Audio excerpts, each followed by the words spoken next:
All right, and with that, we go live to Matt Hasselbeck, who spent 18 years in the NFL. I thought it was 19. Am I jipping you a year? Just 18, only 18. I'll take 19, but only 18. Thank you, though. So what Burrow is doing, I like. My only criticism of Andrew Luck, who I loved, was, Andrew, you're being overly optimistic. This is not a good roster. Quit always taking the blame. Part of leadership is uncomfortable conversations, sometimes with management, sometimes with teammates or coaches.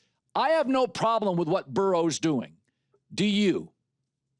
Oh, he talked about distraction. The distraction for me was looking at his new hairdo. He looks like Anakin Skywalker, which is actually a compliment. I wish I could look that good, but his hair looked amazing. No, I think there's a couple of layers to this, Colin. I mean, the Colts are widely thought of as a first-class organization. No expenses spared. I mean, going back to the days of, obviously Jim Irsay, but like Peyton Manning and, like any expense to help this team win. That's just the reputation of the Colts. That's where Andrew Luck went. He followed that.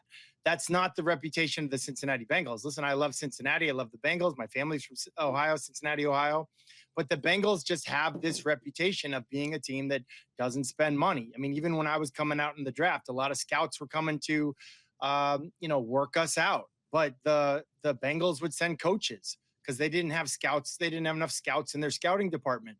They would leave you with media guides. Every other team, theirs was in color. The Bengals were the last team in the NFL. Theirs was in black and white. So it's just like this. They do have a little bit of a reputation that they're going to fight. They're going to fight in free agency, and then they're going to fight in this situation because they're not paying their best players. Now, I know they've done it on the offensive side of the ball. They've done a great job of paying their quarterback and now 2 wide receivers.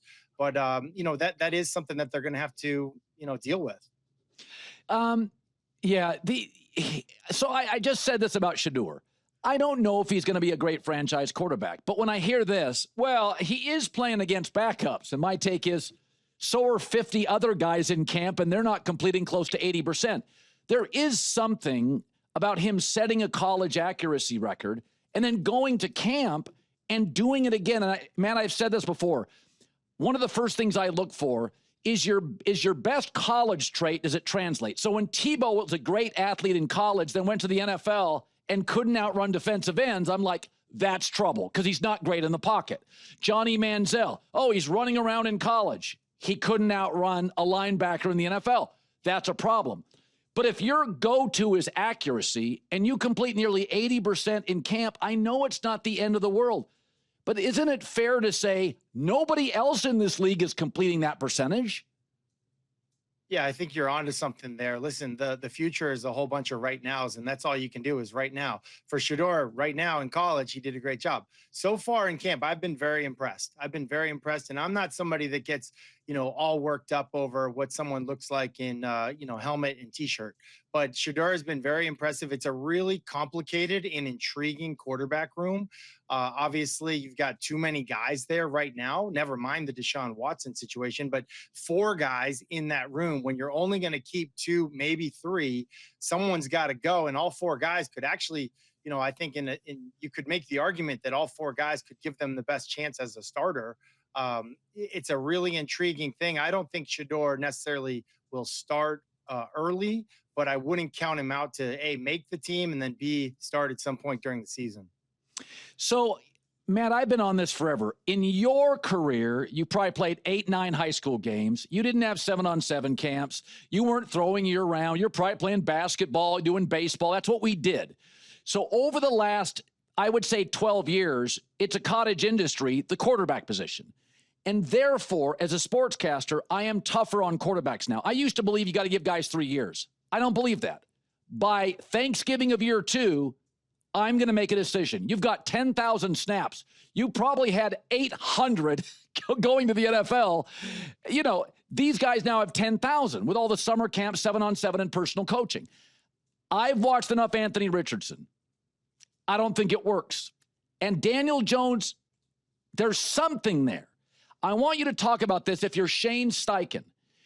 What did you see in New York? Because I don't know I didn't love Daniel Jones, but I do think you have to make calls pretty quickly on this stuff. And I don't think Anthony Richardson, I know he didn't play much in college, Matt, but I don't think it works. I don't think it's close. Well, listen, I mean, I saw a report recently. They were talking about like the 13 new head coach and new starting quarterback situations. And I would have argued back then there's 14, Indianapolis being that one that people aren't talking about. And now Anthony Richardson isn't able to throw. He's got a complication from an AC joint. To me, Daniel Jones is going to be the starting quarterback in Indianapolis. No question about it.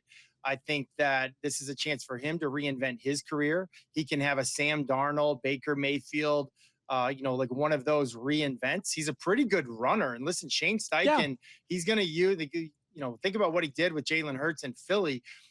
Daniel Jones is an underrated runner. He rushed for like 700 yards the year the Giants went to the playoffs, that playoff season that they had. I think this is a great opportunity for Daniel Jones. You remember, like, he reminded a lot of people of the Manning family. Obviously, Peyton Manning with the Indianapolis Colts, that kind of vibe is what they're used to. That kind of, I don't know what the right word for it is, but just like a consistency. I think the upside is there with Anthony Richardson. There's no doubt about that. But there's some things that I think give some people some pause. I don't know if he'll be able to come back with that organization from tapping out when he was out of breath after a scramble. That was a big misfire to a lot of people there. So it's an open competition, and one guy's healthy right now and the other guy's not. I want to touch on something before we go today. So there's something called a sophomore slump. So it wasn't that Jayden Daniels was good last year. He was historically like a unicorn. Like he was better than Patrick Mahomes on most analytics. And again, Andrew Luck was great as a rookie, but he threw picks. Peyton Manning, Eli, they were very good early, but they got confused. They threw picks. Jayden Daniels was Joe Burrow, 2 minutes left, fourth quarter, third, fourth downs, and they call it a sophomore slump. So it's very hard in a regular season for defensive coordinators to look at all your film. They have to take previous games.